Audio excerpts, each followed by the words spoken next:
Hello friends, ఎవరైనా కానీ ఒక ఫ్రెండ్షిప్ చేసిన ఒక అమ్మాయిని ఇష్టపడిన అమ్మాయి అయినా కానీ ఒక అబ్బాయిని ఇష్టపడే వాళ్ళకు విడిచిపెట్టుకోకుండా ఉండాలి.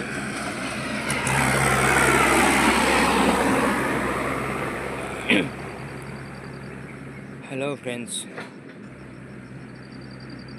ఒక అమ్మాయి అయినా ఒక అబ్బాయి అయినా ఇష్టపడే వాళ్ళకు అబ్బాయి అమ్మాయిని ఇష్టపడిన అమ్మాయి అబ్బాయిని ఇష్టపడిన అది జీవితాంతం ఉండేటట్టుగా చూసుకోవాలి.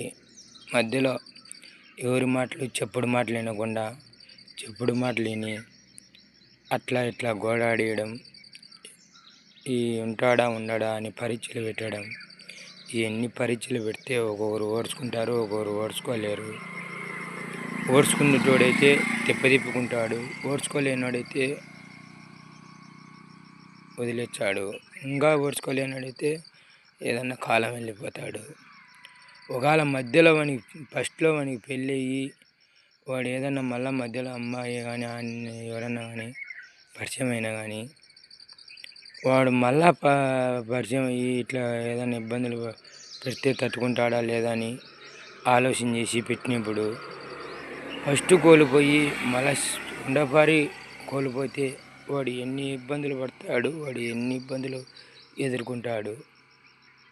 లేకుంటే ఫస్ట్ ఆ అమ్మాయే ఫస్ట్ దెబ్బతిని మళ్ళా రెండో వాడిని ఇష్టపడి అట్లా పెళ్ళి చేసుకున్నా కానీ ఇట్లా ఈయనకి ఫస్ట్ భార్య అయినా కానీ అలా ఏదో నమ్మి చేసుకుంటే ఈ అమ్మాయి ఇంత ఇబ్బంది చేసిందని వాడు అట్టైనా కానీ ఆలోచన చేయలేకుండా తిప్పలేకుండా ఏదన్నా వాడు కాలం వెళ్ళిపోతే వాని జీవితం ఏం కావాలా?